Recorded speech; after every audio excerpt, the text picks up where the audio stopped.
à toute l'assistance.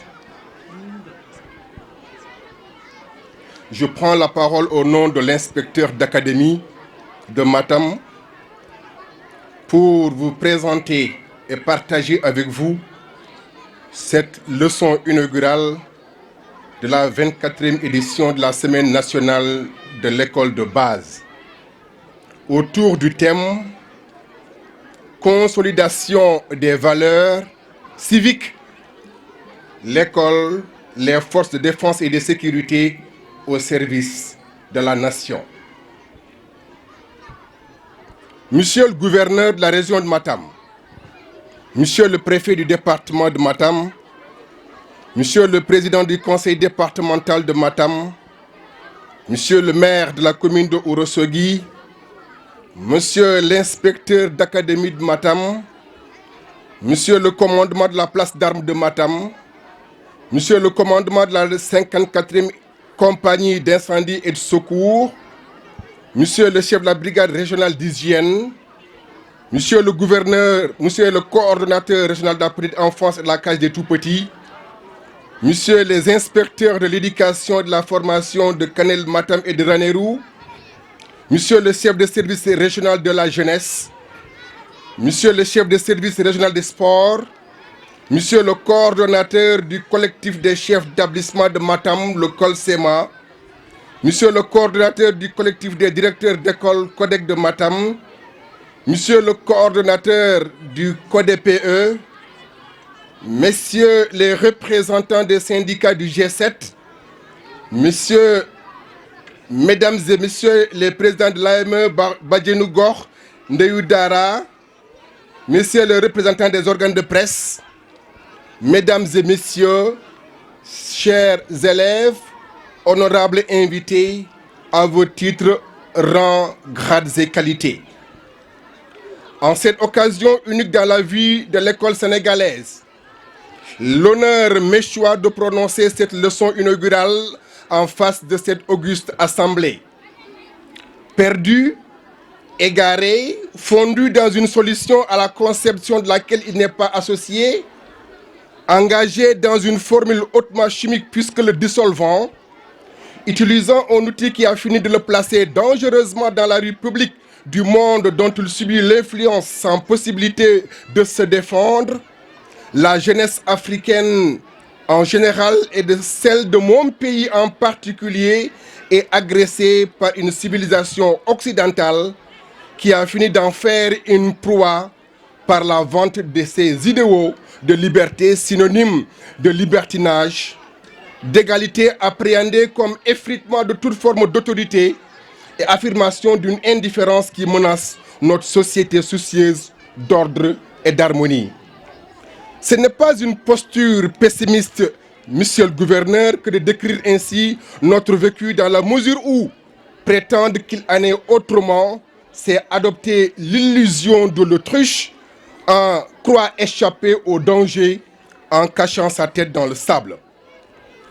Les progrès technologiques avec leur corollaire d'outils de communication pointus sont pourtant une opportunité, mais la jeunesse de nos jours s'y aventure sans précaution et préparation. À l'absence d'une éducation de base, la jungle du monde ne laisse aucune échappatoire au peuple africain réduit au rang d'utilisateurs et donc de consommateurs passifs face à un Occident de plus en plus vorace. Et pourtant, notre société déborde de richesses. Je ne citerai que la seule qui mérite de l'être, celle-là même dont la conscience de la valeur permettrait de sortir notre continent en général et notre pays en particulier du labyrinthe dans lequel l'Occident le place malheureusement. Je veux nommer ici la jeunesse. Principale richesse et point faible de notre pays. Une véritable contradiction à régler si l'on veut bien sortir du gouffre et placer et avancer avec espoir. Vladimir Yankelevitch ne disait-il pas que la force de l'homme, c'est la valeur de sa conscience et la conscience de sa valeur? Pourquoi dès lors Ne pas investir dans l'éducation de notre jeunesse pour sécuriser son avenir? Pourquoi ne pas rechercher en nous-mêmes, au lieu de nous tourner vers les autres, les véritables solutions aux difficultés inondant notre vécu? Les questions sont multiples, mais la réponse est unique. Il s'agit d'arrêter de copier un modèle qui ruine et altère notre sens de l'existence.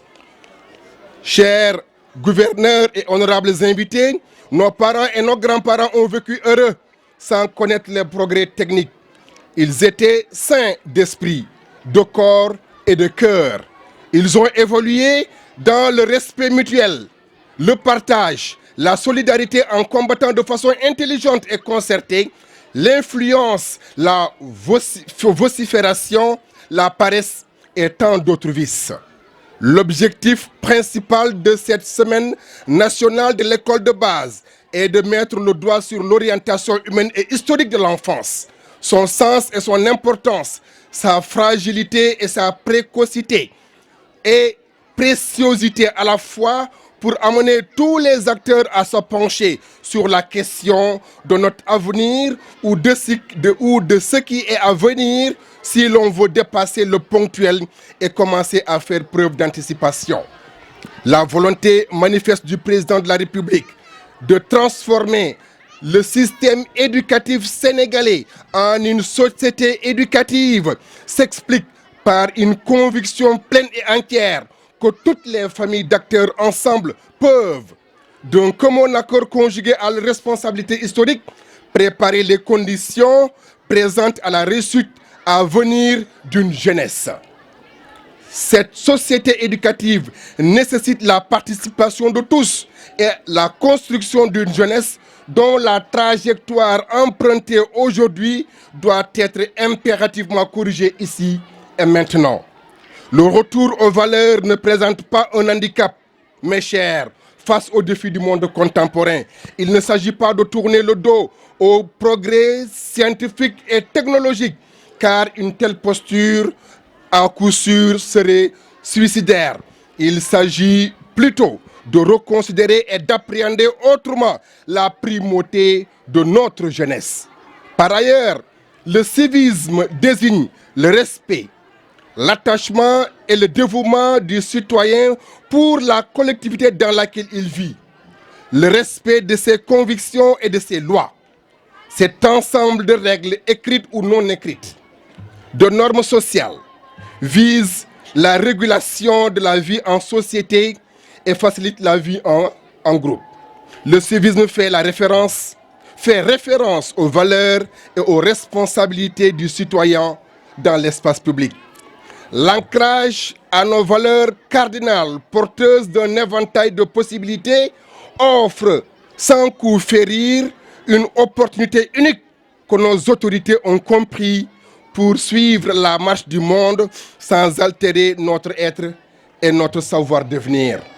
Comme valeur, nous pouvons parler de l'intérêt général, de la citoyenneté, de la mixité, de l'accessibilité, la compréhension, l'accompagnement bienveillant, le respect du statut, l'impartialité, l'équité, l'honnêteté, la solidarité, l'entraide, le partage, l'empathie vers les autres humains, la considération, l'écoute, la coopération, la paix et j'en passe.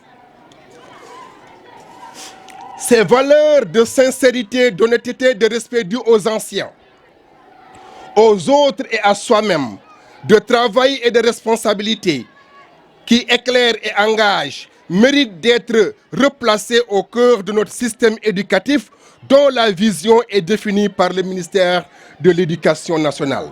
Il s'agit, je le cite, de faire évoluer notre système éducatif vers une société éducative, inclusive et efficiente pour enfin, à l'horizon de 2035, pour former à l'horizon 2035 un citoyen bien adossé à son socle endogène de valeurs africaines et spirituelles, tout en étant préparé aux défis du développement durable, des sciences et des technologies, du numérique et de l'intelligence artificielle.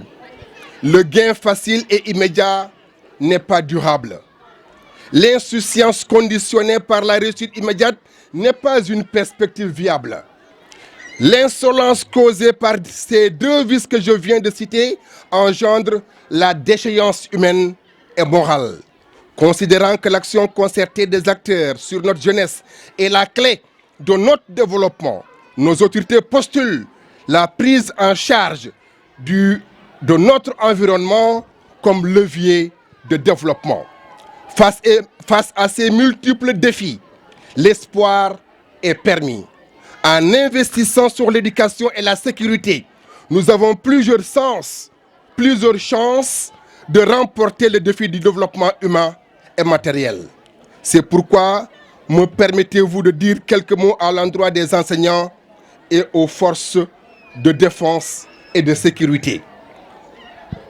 Aux enseignants, que l'on vous nomme maître, instituteur, professeur, enseignant ou enfin éducateur, vous êtes toujours l'outil forgé par le savoir qui doit veiller à la lourde et hardie tâche que vous avez choisie et devez assumer. Bien sûr, cela nécessite une réévaluation des priorités. Il ne s'agit pas de faire une entrée par l'avoir ou parce que je peux y gagner. C'est une conviction pleine et entière que le développement de mon pays repose sur mes épaules et je l'assumerai avec dignité et dévotion. Votre action de tous les jours sur la construction d'un modèle de citoyen n'est pas sujette à controverse. Votre responsabilité de la destinée humaine et de la préservation de nos acquis, de la transmission du savoir de la génération à génération est une preuve palpable. Mais puisqu'il est difficile de se battre sur tous les fronts pour assumer le rayonnement d'une nation, autrement dit d'une communauté d'hommes et de femmes ayant, devrais-je dire de femmes et d'hommes, pour ne pas vexer le genre, ayant le comment vivre ensemble, il vous faut un supplément d'âme et de cœur. C'est en cela que vous aurez à vos côtés, de façon tacite ou manifeste, tangible ou simplement virtuelle, pour vous soutenir et pour vous assister, les forces de défense et de sécurité. Elles qui font de la défense de l'intégrité de la nation un sacerdoce pour lequel il n'y a pas de retour en arrière. Elles sont aussi l'armée et la gendarmerie, la police, les eaux et forêts, le service national de l'hygiène, la douane, l'administration pénitentiaire, les sapeurs-pompiers au service du peuple, contribuant à la solidation de toutes ces valeurs civiques ci-dessus évoquées. Dans un contexte de mondialisation avec autant de matérialisme, où tout le monde est à la quête du gain, nous devons nous focaliser sur nos valeurs ancestrales de Djom, de Fula, de Faïda, Ngor Teranga, pour forger des citoyens sénégalais pour toute la société humaine. Comme le disait Albert Einstein, je le cite, « N'essayez pas d'être un homme de succès, mais plutôt un homme de valeur. » Est-il pensable, me dira-t-on, d'instruire et d'éduquer si la sécurité et le droit ne sont pas assurés? Est-il envisageable de déployer une éducation de qualité dans une situation de confusion et de profusion d'incivilité? Ce qui est certain, c'est que là où le mien et le tien sont nettement spécifiés, ne sont pas nettement spécifiés, la santé de la République est dangereusement menacée. De par les valeurs d'humilité, de bravoure, de courage, de détermination et de patriotisme qu'incarnent les acteurs de l'école et les forces de l'ordre et de sécurité, de défense et de sécurité, l'espoir d'offrir à la jeunesse un avenir est garanti. La consolidation des valeurs civiques par des hommes et des femmes de qualité qui en assurent fièrement la conservation et la préservation dans un monde en pleine mutation permet de replacer l'éthique et la responsabilité dans nos vies et dans nos mœurs. Ces valeurs qui font de l'humanité sont traduites à travers la nouvelle initiative pour la transformation humaniste de l'éducation acronyme NITE. Monsieur le gouverneur, monsieur le préfet, honorables invités, dans la langue nationale, cet acronyme se conçoit littéralement comme personnalité ou effort de se comporter selon les valeurs cardinales reconnues aux humains. Respect de l'harmonie de la société, celle de l'environnement, travail honnête, porteur de progrès, reconnaissance de notre finitude. C'est dire que l'éducation de base est la pierre angulaire qui assure stabilité et esthétique à notre édifice social. La systématisation de la levée des couleurs selon la directive du président de la République assure la perpétuation des gestes simples mais hautement symboliques que l'enfant intègre comme un réflexe à adopter pour devenir un citoyen modèle. L'appel à la mobilisation des jeunes du Setal Sunu Gox, assainir notre environnement en français, retentit comme un son aigu au niveau de la conscience pour la disposer à la bonne tenue de notre espace vital. Le patriotisme exige un sacrifice pour la survie de notre chère nation. Une nation construite dans la douleur et au bout de durs labeurs par des femmes et des hommes dont le seul souci était de transmettre à la postérité un héritage fécond. Rappelons-nous les vers de La Fontaine pour qui le travail est un trésor. Rappelons-nous la pensée de Descartes pour qui l'indifférence est le plus bas degré de la liberté. Rappelons-nous nos enseignements religieux selon lesquels la vertu est fondatrice d'humanité.